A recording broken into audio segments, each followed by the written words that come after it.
तो आज हम लोग पढ़ने वाले हैं क्लास 12 का ऑल चैप्टर से सब्जेक्टिव क्वेश्चन, जो कि आज हम लोग पढ़ेंगे 100 नंबर से आगे की क्वेश्चन पढ़ेंगे। इससे पहले हम लोग पहले का वीडियो में पढ़ चुके हैं। तो अगर इस पार्ट का नाम है सब्जेक्टिव का पार्ट हो जाएगा 8, और हम लोग इससे पहले पार्ट पढ़ चुके हैं। तो चलिए इस पार्ट में पढ़ना स्टार्ट करते हैं। तो चलिए फर्स्ट नंबर में क्या बोला जा रहा है। फर्स्ट में बोला जा रहा है क्या, जमशेदपुर एवं पूर्ण शहर के, ठीक है, महत्व का शहर के महत्व, यानी कि जो शहर है, ये दोनों जो शहर है, तो इस शहर पर क्या महत्व है, इसका उल्लेख कीजिए अपने भाषा में। ठीक है, तो इसका उल्लेख करना है, मतलब इसके बारे में डिटेल से थोड़ा देना है, दोनों शहर के थोड़ा महत्व के, ठीक है, मतलब इम्पोर्टेंट के। चलिए सबसे पहले इसको उत्तर में लिख देना, ठीक है। तो जमशेदपुर भारत का एक महत्वपूर्ण लौह इस्पात उद्योग है, यानी क्या है, पहले तो जमशेदपुर क्या है, लौह इस्पात, यानी कि वहाँ का जो लोहा का जो इस्पात है, वहाँ उद्योग का केंद्र है, ठीक है, ठीक है, मतलब एक मेन पॉइंट है। यह झारखंड के पूर्वी और क्या बोला, सिंहभूम जिला, यानी कि जिला का नाम है क्या, सिंहभूम जिला में स्वर्ण रेखा और खरकई, ठीक है, खरकई नदी के क्या नाम है, खरकई नदी के संगम पर तथा कोलकाता, मुंबई और रेल मार्ग पर लौह अयस्क, कोयला, चूना पत्थर, मैग्नीज, ठीक है, मैग्नीज इत्यादि खनिज पदार्थों के क्षेत्र में स्थित है। इस शहर के TISCO Tata iron and steel company, Telco Tata engineer, ठीक है, एक सेकेंड इसको ऊपर कर लेता पहले, इंजीनियरिंग, ठीक है, एंड लोकोमेटिक, क्या बोला, लोकोमेटिक कंपनी और लिमिटेड इत्यादि स्थित है। लिमिटेड क्या है, स्थित है। यहाँ लोहा इस्पात के अतिरिक्त माध्यम होना चाहिए, ठीक है, माध्यम तथा भारी व्यापारिक वाहन, रेल का इंजन इत्यादि मतलब चलाने का काम करता है और का निर्माण होता है। पूर्ण, ठीक है, पूर्णो महाराष्ट्र, आप सुनिए, पूर्णो के बारे में बोला, पूर्णो महाराष्ट्र का एक महत्वपूर्ण सांस्कृतिक केंद्र है। 10 लाखी नगर तथा औद्योगिक एंड और ठीक है, शैक्षणिक नगर है, और यह सूचना प्रौद्योगिकी एंड इलेक्ट्रॉनिक उद्योग का केंद्र है। यहाँ सूती वस्त्र, चीनी, उत्तम कोटि के साबुन तथा और डिटर्जेंट इत्यादि का निर्माण होता है। यह शिक्षा का एक महत्वपूर्ण केंद्र बन गया है, और ये जहाँ पूर्ण विश्वविद्यालय के अतिरिक्त अनेकों इंजीनियरिंग एंड, ठीक है, एवं अन्य तकनीकी संस्था का गुना, ठीक है, पुणे का फिल्म और क्या फिल्म का इंस्टीट्यूट बहुत प्रसिद्ध है। तो ये था थोड़ा सा कुछ डिटेल्स। चलिए देखते हैं 2 नंबर में, मतलब 101 नंबर में। आगे बोला जा रहा है प्रदूषण और प्रदूषकों में क्या भेद है, ठीक है। तो देखते हैं प्रदूषण में क्या भेद है। दोनों वर्ड सेम ही है, थोड़ा सा डिफरेंट है। तो पर्यावरण में जीवन के जंतुओं और पेड़ पौधों के लिए हानिकारक परिवहन, ठीक है, परिवर्तन को प्रदूषित कहते हैं। यानी जो कि पेड़ पौधा जंतुओं में जो हानिकारक होते हैं उसे क्या कहते हैं, प्रदूषण कहते हैं। और पर्यावरण के विभिन्न अवयवों एवं अवयव की एक निश्चित संरचना होती है। इन अवयवों में जब दूसरे प्रकार के पदार्थ मिल जाते हैं, जैसे दूसरे पदार्थ मिल जाते हैं तथा उनकी और मौलिक संरचना में हानिकारक परिवर्तन आ जाता है। इस परिवर्तन का नाम है प्रदूषण है। और पर्यावरण का अधिकतर प्रदूषण मानवीय क्रियाओं द्वारा होता है, लेकिन कुछ प्राकृतिक क्रियाओं द्वारा भी होता है। जैसे प्रदूषण मुख्यतः 3 प्रकार का होता है: वायु प्रदूषण, भूमि प्रदूषण, जल प्रदूषण। और पर्यावरण में और विद्यमान प्राकृतिक संतुलन में ह्रास और प्रदूषण उत्पन्न करने वाले ऊर्जा या पदार्थ के किसी भी रूप में प्रदूषक कहा जाता है। ये गैस, तरल या ठोस किसी भी रूप में हो सकता है। परिवाहित होते हैं। और कारखानों का धुआं, कूड़ा कचरा और रसायनों वाला और अपशिष्ट जल, मलयज, ठीक है, मलमूत्र, मलजल, कृषि में प्रयुक्त और कीटनाशक तथा उर्वरक, वाहन का धुआं इत्यादि मानवीय प्रदूषण है। और ज्वालामुखी के उत्पन्न लावा, कीचड़ तथा अन्य पदार्थ बार जल के साथ बहकर क्या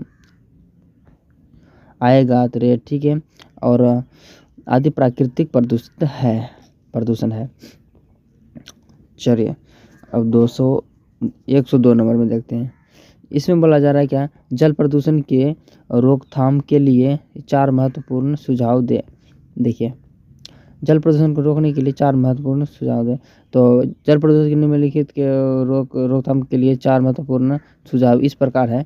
चलिए किस प्रकार है, जैसे 1 नंबर में क्या, घरों से निकलने कचरे को नदी, तालाब इत्यादि में नहीं फेंकना चाहिए।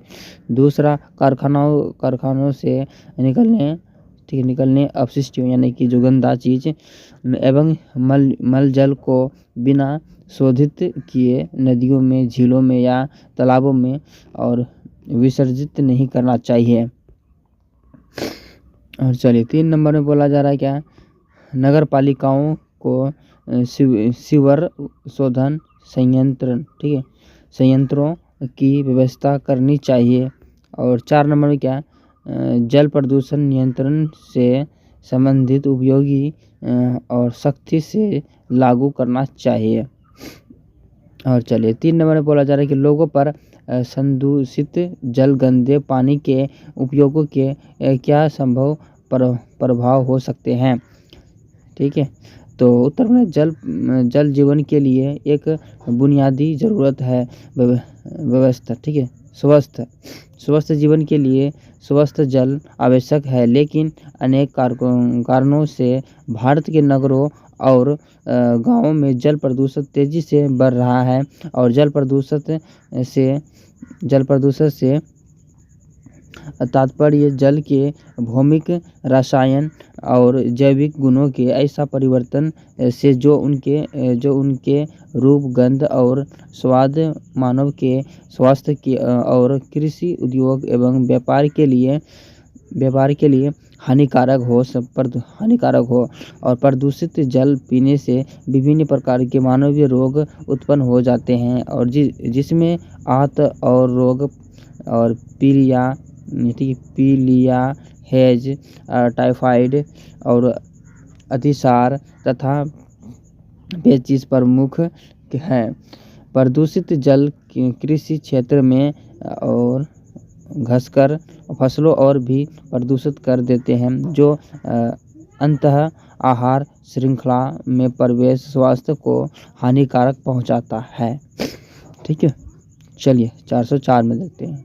104 इसमें बोला जा रहा है स्मोक क्या है। ठीक है, स्मोक क्या है, यही बोला जा रहा है, व्हाट इज स्मोक।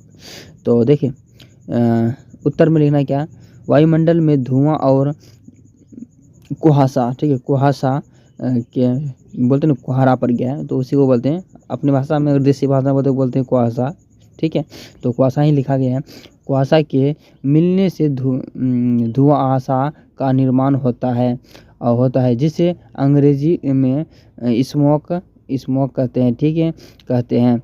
और जाड़े के दिनों में वायुमंडल की और निचली तल में कुहासा छाया रहता है। ऊर्जा के स्रोत के रूप में और विभिन्न प्रकार के ईंधनों के प्रयोग में वृद्धि के साथ पर्यावरण में विषाक्त धुएं वाली गैसों के और उत्सर्जन के परिणाम स्वरूप स्मोक का निर्माण होता है। यह मानव स्वास्थ्य के लिए अत्यंत क्या बोला जा रहा है, अत्यंत घातक होता है। ठीक है, और सिंपल सब क्वेश्चन है यार, आप भी बना सकते हैं अपने से भी। और 5 नंबर में बोला जा रहा है क्या, हरित रासायनिक क्या है। ठीक है, हरित रासायनिक क्या है। तो इसका आंसर लिखना है, अब ऐसे लिखना है, उत्तर में लिखना है कि हरित रासायनिक उत्पाद एवं प्रक्रिया का वह प्रारूप है, ठीक है, प्रारूप है जो वातावरण में हानिकारक तत्वों के पैदा होने के प्रक्रिया को कम करता है, ठीक है, प्रक्रिया को कम करता है या खत्म करता है। इसका संबंध किसी रासायनिक उत्पाद के संपूर्ण जीवन चक्र प्रारूप उत्पादक उपयोग और अंत निष्पादन का करता है, ठीक है, करता है। हरित रासायनिक को तरह तरह से, ठीक है, पसनीय ठीक है, रासायनिक भी कहा जाता है। यह प्रदूषण को रोकता है और मानव स्वास्थ्य और अच्छा स्वास्थ्य वातावरण पर रासायनिक उत्पादक प्रभाव को कम करता है और कम हानिकारक रासायनिक उत्पादक को तैयार करने की विधि को बदलता है, ठीक है। यही रहा बस। अब पर जैसे पढ़े आप ऐसे भी समझ सकते हैं, ठीक है। इसका 2 नाम है, एक नाम जैसे यहाँ बताए, एक तो ये नाम हो गया और एक सिंपल जो नाम इसमें था। चलिए अब 6 नंबर में देखते हैं। तो चलिए 6 नंबर में बोला जा रहा है कि मानव स्वास्थ्य पर वायु प्रदूषण के क्या प्रभाव पड़ते हैं मानव, ठीक है, वायु प्रदूषण के। तो इसका उत्तर में लिखना है क्या, वायु प्रदूषण से फेफड़ों, हृदय और स्नायु तंत्र और परिसंचरण तंत्र के रोग होते हैं। वायु प्रदूषण का सबसे अधिक खतरा बच्चों को होता है क्योंकि इसका सीधा प्रभाव फेफड़ों पर पड़ता है। इससे मनोवैज्ञानिक और शारीरिक हानिकारक भी होता है, ठीक है। तो यही हुआ। चलिए 7 नंबर में बोला जा रहा है क्या, 7 नंबर में बोला जा रहा है ऊष्माद्वीप क्या है, ठीक है, ऊष्माद्वीप क्या है और संक्षिप्त इसके बारे में टिप्पणी लिखिए, मतलब इसके बारे में संक्षिप्त लिखें।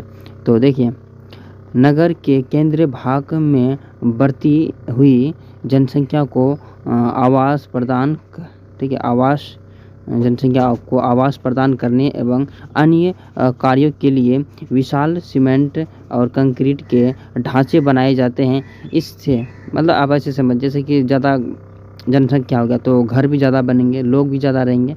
तो यही बता रहा है कि सीमेंट कंक्रीट के ढांचे बनाए जाते हैं। इससे वातावरण को तापमान बहुत अधिक हो जाता है और गर्मियों में इसमें रहना क्या हो जाएगा, दूभर, ठीक है, मतलब रहने में कठिनाई हो जाता है। इस तत्व केंद्रित भाग को ऊष्माद्वीप कहा जाता है। जैसे कि इस बार गर्मी बहुत ही ज़्यादा हुआ था और हो भी रहे हैं, अभी थोड़ा कम है लेकिन हो रहा था। तो यही सब ज़्यादा कंक्रीट और गिट्टी बालू सीमेंट का उपयोग ज़्यादा करते हैं, मकान ज़्यादा बनाते हैं, रिफ्लेक्शन ज़्यादा मारते हैं ना। तो ज़्यादा शहर में, गांव में तो नहीं होता है, वहाँ का पेड़ पौधा तो होते नहीं हैं। तो चलिए 8 नंबर में बोला जा रहा है क्या, भारत में नगरीय उपशिष्ट, ठीक है, उपशिष्ट निपटान से जुड़ी प्रमुख समस्याओं का उल्लेख कीजिए। तो देखिए इसमें बोला जा रहा है क्या, भारतीय नगरों में समस्याओं में और अपशिष्ट, ठीक है, अपशिष्ट का निपटान बहुत महत्वपूर्ण है। इसके कई कारण हैं, जिसमें निम्नलिखित महत्वपूर्ण कारण हैं। देखते हैं कौन कौन से कारण हैं। पहला नंबर में बोला जा रहा है कि मानव मल, ठीक है, मल के सुरक्षित निपटान के लिए सीवर या अन्य माध्यमों का कमी, ठीक है। और 2 नंबर में बोला जा रहा है क्या, कूड़ा कचरा और संग्रहित की सेवाओं की व्यवस्था का कार्य, ठीक है, अपर्याप्त हो, ठोस अपशिष्ट के संग्रह में असमर्थ एक गंभीर समस्या है। सड़कों को घरों के बीच की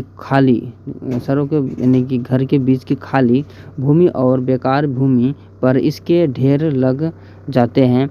ऐसे ढेर स्वास्थ्य के लिए गंभीर खतरा है, मतलब धूल कचरा जो खाली जगह में पड़ते हैं। और औद्योगिक, ठीक है, अपशिष्ट को नदियों में बहा देना, मतलब गंदा चीज़ हो, ठीक है, बहा देना। और प्रदूषण को भी प्रमुख कारण है। नगर आधारित उद्योगों और अनुपचरित मल जल से उत्पन्न प्रदूषण नगरों में स्वास्थ्य के लिए गंभीर समस्याएं पैदा करती है। ठीक है, यह तो ठोस अपशिष्ट के निपटान के सरकारी और गैर सरकारी यानी प्राइवेट दोनों संस्थाएं कार्य कर रही है, और लेकिन यह समस्या अभी तक सुलझा नहीं पाई है। इन अपशिष्टों को संसाधन मानव समझकर मानकर संसाधन मानकर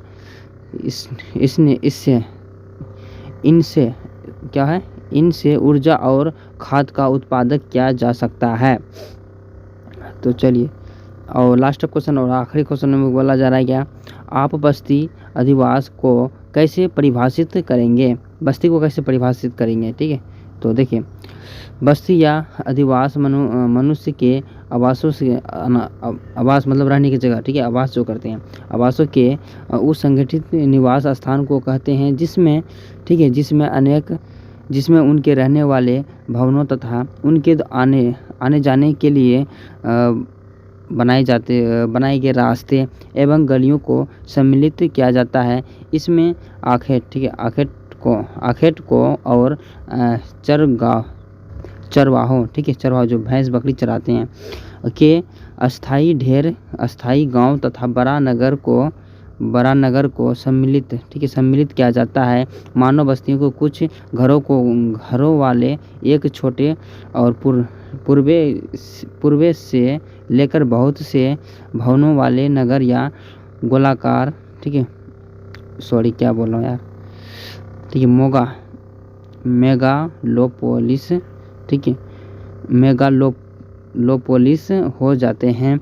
यह आवास एक झोपड़ी एक मकान एवं फ्लैट अथवा एक बड़ी हवेली हो सकता है।